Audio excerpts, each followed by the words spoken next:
नमस्कार साथियों, कैसे हैं आप सभी। मैं गणेश द्विवेदी जीएलसी आईएएस के इस ऑनलाइन प्लेटफॉर्म पर आपका हार्दिक स्वागत करता हूं। बायोलॉजी पढ़ रहे थे हम, ठीक है, जिसमें से हमने पहला जो लेक्चर शुरू करा था वो कोशिका के बारे में पढ़ा था। कोशिका में हमने काफ़ी हद तक ख़त्म कर दिया था, कुछ बचा हुआ था हमारा पार्ट, वो हम इस वीडियो में देखने की कोशिश करेंगे। ठीक है, काफ़ी हद तक उसको ख़त्म करने की कोशिश करेंगे अपन इसी वीडियो में ही। अगर हो जाएगा तो, नहीं होगा तो नेक्स्ट वीडियो में कर देंगे, सम्मिलित हो जाएगा 2 वीडियो में। ठीक है दोस्त, तो कहाँ तक पढ़ लिया था हमने, थोड़ा सा रिपीट भी करते जाते हैं अपन। क्या बताया था कि मैंने अरस्तु बताया था, लेकिन जो शब्द दिया गया था वो लैमार्क के द्वारा दिया गया था। ठीक है दोस्त,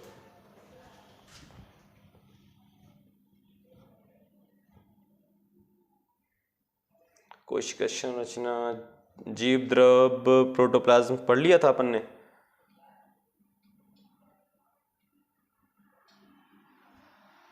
शायद यहां से पढ़ना था अपन को, कोशिका की संरचना।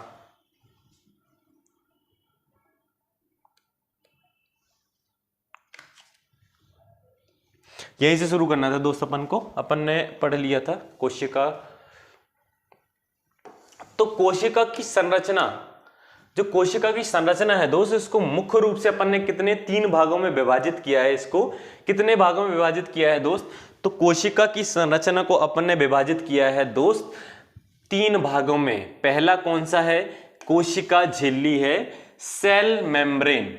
ठीक है दोस्त, और दूसरा कौन सा है, कोशिका द्रव्य है, साइटोप्लाज्म। तीसरा है अपना केंद्रक, न्यूक्लियस। क्या है, केंद्रक, न्यूक्लियस।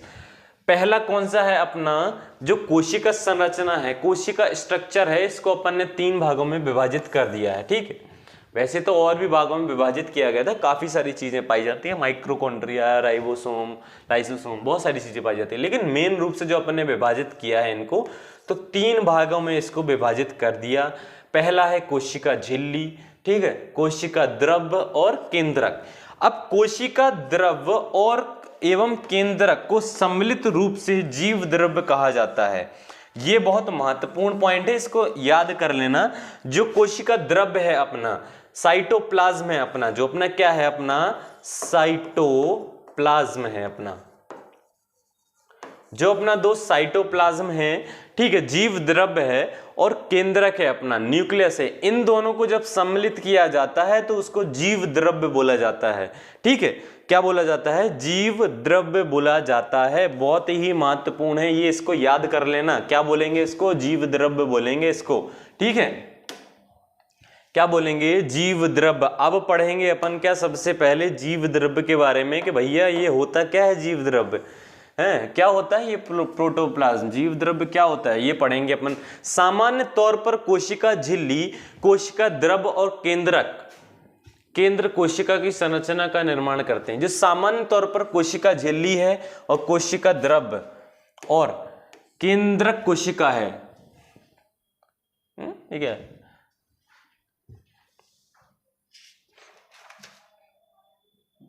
सामान्य तौर पर कोशिका झिल्ली, कोशिका द्रव्य और केंद्रक की संरचना का निर्माण करते हैं। क्या लिखा हुआ है, और केंद्रक की संरचना का निर्माण करते हैं, लेकिन कोशिका द्रव्य और केंद्रक मिलकर जीव द्रव्य का निर्माण करते हैं। क्या करते हैं, जीव द्रव्य का। इसमें बताया गया है कि जो सामान्य तौर पर कोशिका झिल्ली और कोशिका द्रव्य, ठीक है, केंद्रक कोशिका की संरचना का निर्माण करते हैं, लेकिन क्या है, जो कोशिका द्रव्य और केंद्रक मिलकर किसका निर्माण कर रहे हैं यहाँ, इसको मत देखो, चलो ठीक है, इसको देखो आप। तो कोशिका द्रव्य और केंद्रक मिलकर किसका निर्माण कर रहे हैं, जीव द्रव्य का निर्माण कर रहे हैं। यही पॉइंट अभी पीछे लिखा हुआ था। ठीक है, कोशिका में कोशिका विभाजन के समय जीव द्रव्य का विभाजन किया जाता है। जब कोशिका विभाजित होती है ना, तो किससे होती है, जीव द्रव्य से विभाजित किया जाता है। कोशिका गुणसूत्र जीव द्रव्य में ही पाए जाते हैं। जो कोशिका के गुणसूत्र पाए जाते हैं दोस्त, वो कहाँ पाए जाते हैं, तो अपना पाए जाते हैं कहाँ, जीव द्रव्य में। कहाँ, गुणसूत्र कहाँ पाए जाते हैं, तो जीव द्रव्य में पाए जाते हैं दोस्त। कहाँ, जीव द्रव्य में।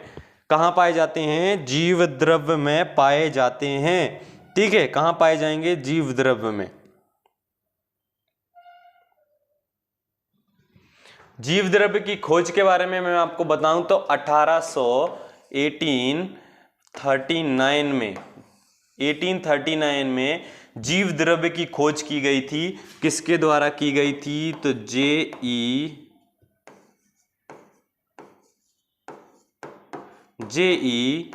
पुरकिंजे के द्वारा जीव द्रव्य की खोज की गई थी। अब तो बता दो भैया, ये तो हमें पहले से पता है कि नहीं है? पिछली वाली वीडियो में बताया था मैंने ये आपको कि जो जीव द्रव्य की खोज की गई है वो कब की गई है? 1839 में। किसके द्वारा की गई थी? जे.ई. पुरकुंजे के द्वारा की गई थी। किसके द्वारा की गई थी? जे.ई. पुरकुंजे के द्वारा जीव द्रव्य की खोज की गई थी।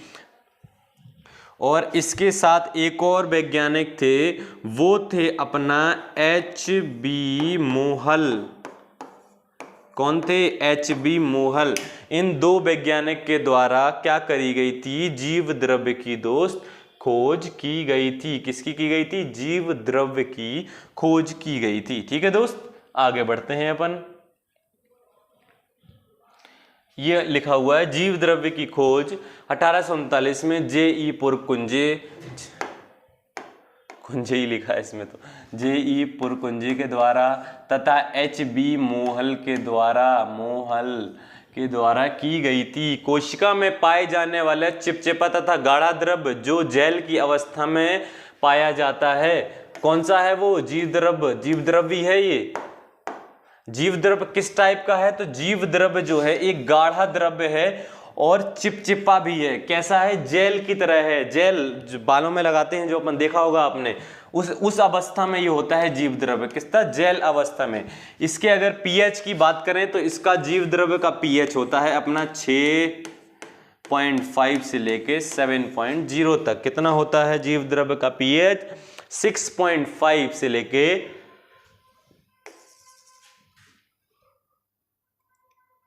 7.0 तक इसका होता है। ठीक है।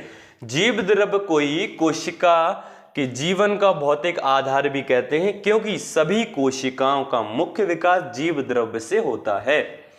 एक बार फिर से इस पेज को रिपीट करेंगे, अपन फिर से पढ़ेंगे, क्योंकि उसमें कुछ चीजें हैं जो याद रखनी काफी आवश्यक हैं। जीव द्रव्य की खोज कब की गई थी? तो जीव द्रव्य की खोज दोस्त की गई थी 1839। कब की गई थी? एक बार और बोलो। 1839 में की गई थी। कब की गई थी? 1839 में की गई थी। किसके द्वारा की गई थी? जे.ई. पुरकुंजे के द्वारा की गई थी। किसके द्वारा? जे.ई. पुरकुंजे के द्वारा तथा H.B.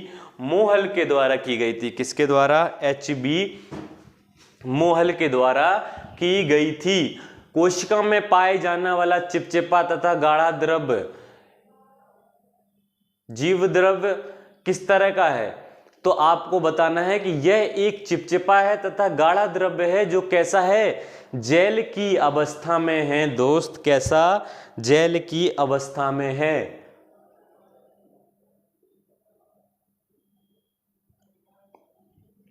अब आपको बताना है कि जीव द्रव्य का पीएच कितना पाया जाता है। कितना पाया जाता है जीव द्रव्य का पीएच दोस्त? तो जीव द्रव्य का पीएच होता है, लिखा हुआ है, फिर भी लिखो, 6.5 से 7.0। कितना? 6.5 से 7.0।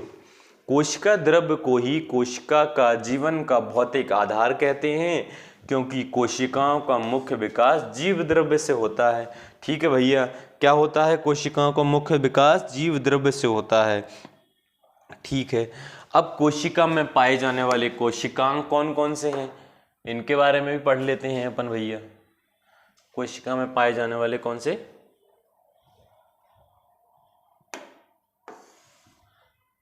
पाए जाने वाले कोशिकांग कौन से हैं?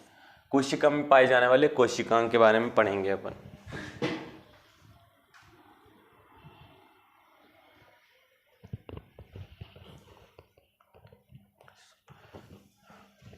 तो कौन कौन से कोशिकांग हैं इसमें? प्रथम कोशिकांग जो अपना है,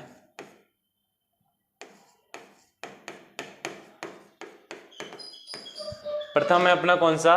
राइबोसोम। क्या है? राइबोसोम। और दूसरा है अपना क्या?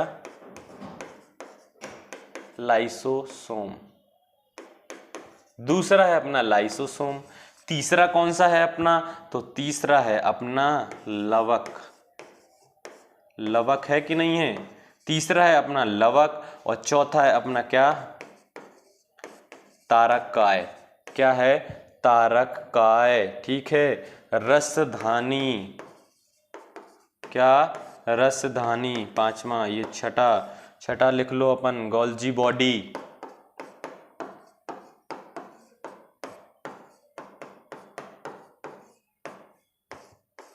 गोल्जी बॉडी, ठीक है। सूक्ष्म काय के बारे में भी लिख लो।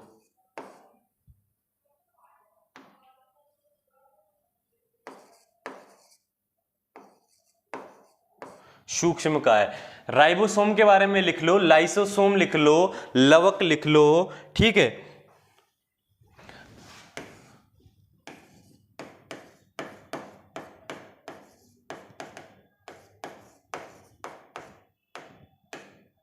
माइटोकॉन्ड्रिया के बारे में लिख लो। ठीक है, माइटोकॉन्ड्रिया लवक हो गया है अपना, रसधानी भी हो गया है अपना। कितने हो गए अपने, 8 हो गए हैं। और लिख लो अपना कौन सा, अंतः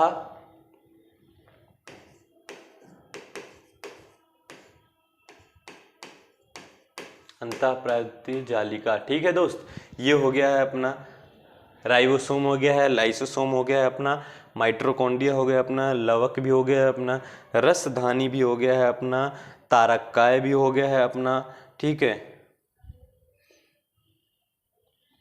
कितने हो गए हैं, 7 8 9, 8 और 9, ये हो गए हैं अपने। अब आपने एक बात नोटिस करी होगी कि इसमें तो केंद्रक लिखा ही नहीं है, तो केंद्रक को अपन क्या अलग से पढ़ने वाले हैं दोस्त। केंद्रक को अपन क्या करेंगे, अलग से पढ़ेंगे केंद्रक के बारे में। पहला कौन सा था अपना, पहला था अपना कोशिका में पाए जाने वाले जो कोशिकांग थे, उसमें से पहला मैंने बताया था आपको कौन सा था, राइबोसोम था। ठीक है, दूसरा था अपना लाइसोसोम था। ठीक है, लवक है, तारककाय है, रसधानी है, गोल्जी बॉडी है, सूक्ष्म काय है, सूक्ष्म काय है, और क्या है, माइटोकॉन्ड्रिया है अपना। ठीक है, माइटोकॉन्ड्रिया भी है अपना। ठीक है, और अपना क्या है, माइटोकॉन्ड्रिया के बाद अंतःप्राकृतिक जालिका भी है। तो इसमें कितने कोशिकांग हैं, ये सारे कोशिकांग हैं अपने। ठीक है, और इसमें से जो अपन सबसे पहले पढ़ेंगे वो पढ़ेंगे किसके बारे में, कोशिका झिल्ली के बारे में पढ़ेंगे, जिसको बोलते हैं सेल मेम्ब्रेन। क्या बोलते हैं, सेल मेम्ब्रेन बोलते हैं दोस्त। क्या बोलेंगे, सेल मेम्ब्रेन।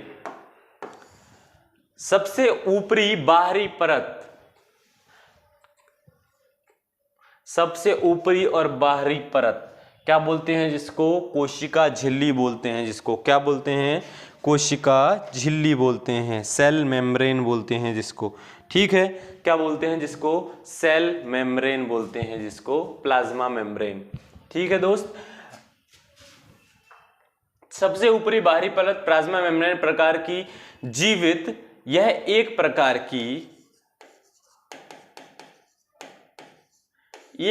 की जीवित तथा अर्धपारगम्य होती है, जिसके तहत चयनित पदार्थों को ही कोशिका से आदान प्रदान किया जाता है।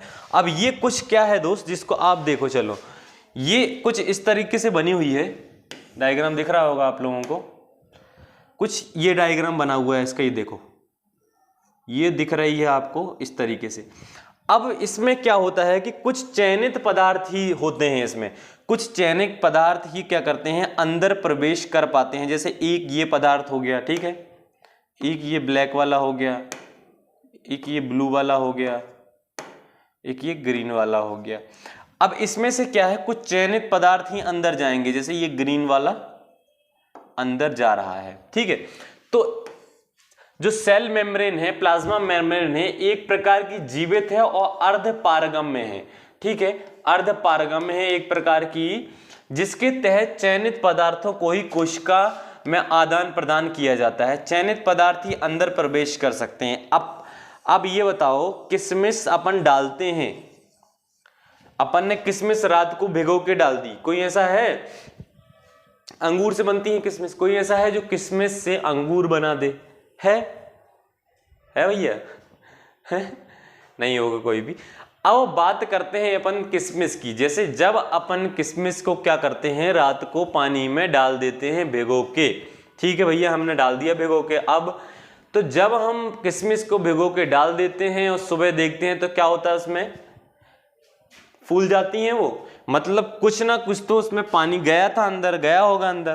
तो आप ये बताओ, जब आपने देखी तो क्या उसमें पूरा में पानी भरा हुआ था क्या? नहीं,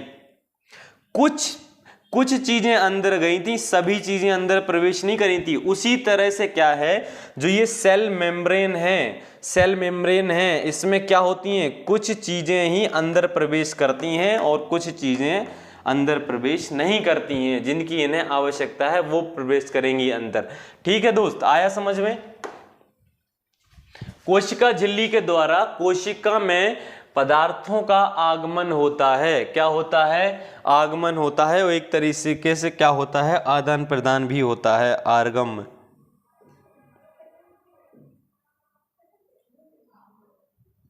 अब ये है जो सेल मेम्ब्रेन है दोस्त। ठीक है, एक बार सेल मेम्ब्रेन बताया था।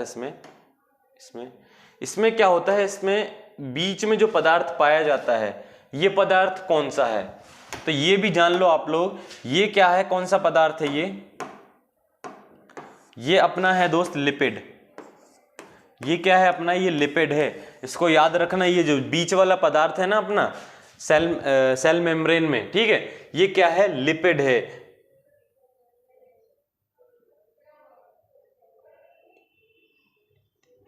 किसकी बनी हुई है? ये बनी किस चीज की हुई है? तो ये 2 प्रोटीन से बनी होती है और 1 लिपिड से बनी होती है। मतलब ये बनी हुई है अपनी किससे? प्रोटीन से। और किससे बनी हुई है अपनी? ये लिपिड से। प्रोटीन से बनती है और किससे बनती है? ये लिपिड से बनती है। किससे? लिपिड से। पहला किससे है? प्रोटीन से। और दूसरा किससे है? लिपिड से। किस से बनी हुई है ये सेल मेम्ब्रेन? तो प्रोटीन से और लिपिड से बनी हुई है ये सेल मेम्ब्रेन। ठीक है, अब इसमें किस तरह की क्रिया होती है? जो ये क्रिया है, जो आदान प्रदान, मतलब कुछ चीजें इसमें जा रही हैं, कुछ चीजें नहीं जा रही हैं, इस क्रिया को क्या बोलते हैं? तो इस क्रिया को याद रखना, इस क्रिया को बोला जाता है क्या?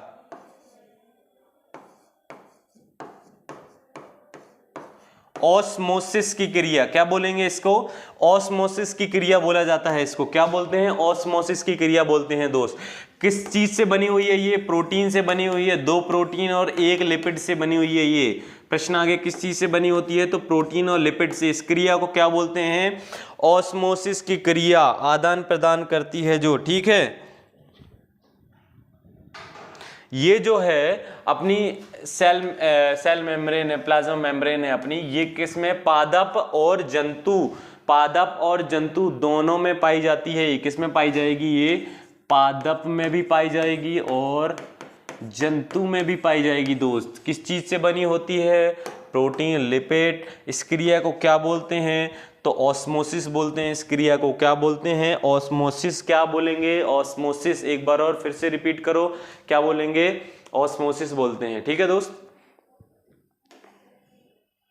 इसमें कुछ चयनित पदार्थ ही जाते हैं। ठीक है, कितने होते हैं इसमें? 2 प्रोटीन रहते हैं और 1 लिपिड रहता है। इसमें क्या रहता है? 1 लिपिड रहता है। ये लिखा हुआ है पूरा कि क्या बताया मैंने, कोशिका झिल्ली के कोशिका पदार्थ आगमन होता है, यह लिपिड प्रोटीन से बनी होती है। ठीक है, ये मुख्यतः ऑस्मोसिस की क्रिया होती है, आदान प्रदान करती है। यह पादप, जीवित कोशिका दोनों में पाई जाती है। इसका निर्माण 2 प्रोटीन और 1 वसा यानी कि किससे? 1 लिपिड से हुआ है दोस्त। किससे? लिपिड से। एक किससे है? 1 लिपिड से हुआ है। ठीक है दोस्त, इतना आया समझ में? चलिए आगे बढ़ते हैं। कोशिका भित्ति के बारे में अपन पढ़ेंगे। यह पादप कोशिका में ही पाई जाती है। कोशिका भित्ति किस में पाई जाती है? सिर्फ और सिर्फ ये पाई जाएगी अपनी किसमें? पादप कोशिका में। पादप कोशिका में ये क्या पाई जाती है? ठीक है, किस में पाई जाएगी ये? पादप कोशिका में। Cell wall. अब ये जो सेल वॉल है ये किस चीज का बना होता है, तो ये बना होता है अपना सेल्यूलोज का। किसका? सेल्यूलोज का। ठीक है, किसका बना होगा? सेल्यूलोज का।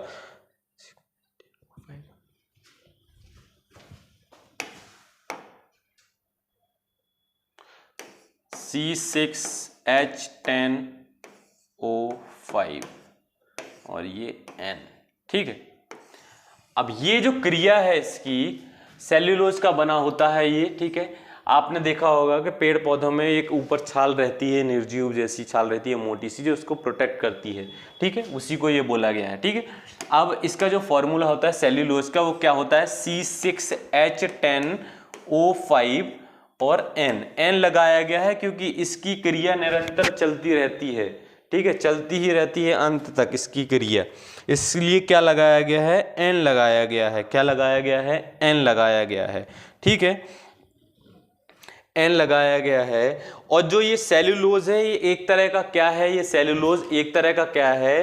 कार्बोहाइड्रेट है। क्या है? ये एक तरह का कार्बोहाइड्रेट है। कार्बोहाइड्रेट है एक तरह का। ठीक है, और कौन सा कार्बोहाइड्रेट है? तो ये है अपना पॉलीसैकेराइड कार्बोहाइड्रेट है। कौन सा है? पॉलीसैकेराइड कार्बोहाइड्रेट है ये एक तरह का। कौन सा है दोस्त? पॉलीसैकेराइड है। पृथ्वी में सर्वाधिक कार्बोहाइड्रेट जो पाया जाता है वो कौन सा पाया जाता है? तो वो पाया जाता है अपना सेल्यूलोज का ही पाया जाता है सर्वाधिक। सर्वाधिक कौन सा? सर्वाधिक कौन सा पाया जाता है? सेल्यूलोज का पाया जाता है अपना सर्वाधिक। कौन सा पाया जाएगा? सेल्यूलोज का सर्वाधिक पाया जाता है। फॉर्मूला क्या है? C6H10O5 और N। ठीक है, ये क्या है? एक तरीके का कार्बोहाइड्रेट है। कैसा? पॉलीसैकेराइड कार्बोहाइड्रेट है ये। ठीक है, और सेल्यूलोज से क्या होता है? अगर आपने कभी सुना होगा सेल्यूलोज के बारे में, तो सेल्यूलोज से क्या होता है? एक धागा बनाया जाता है, रियोन नाम का धागा बनाया जाता है सेल्यूलोज से ही। ठीक है, किससे? सेल्यूलोज से ही बनाया जाता है, रियोन नाम का एक धागा बनाया जाता है। ठीक है दोस्त,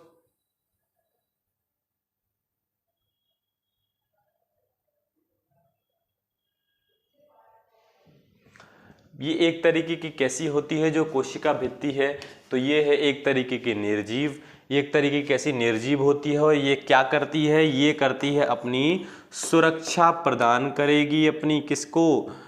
पेड़ पौधों को। क्या करती है? जो पादपों में जो पाई जाती है ये, तो क्या करती है? ये सुरक्षा प्रदान करेगी। ठीक है, सुखाने से बचाती है ये, सूखने से बचाती है, सुरक्षा भी प्रदान कराती है ये। ठीक है, इसका ये मुख्य कार्य है। और इसमें जो पाया जाता है वो मैंने आपको बताया कि क्या पाया जाता है। सेल्यूलोज क्या है? ये दुनिया में सर्वाधिक पाया जाता है ये सेल्यूलोज ग्लूकोज पॉलीसैकेराइड। ठीक है, इसका फॉर्मूला बताया C6H10O5N। ठीक है, और ये क्या है? एक तरीके का कार्बोहाइड्रेट है दोस्त। ठीक है, तो आज के लिए अपन यहीं तक पढ़ेंगे दोस्त, और जो अपन पढ़ेंगे अगली वीडियो से फिर से शुरुआत करेंगे अपन दोस्त। तब तक के लिए जय हिंद और अपना ध्यान रखें।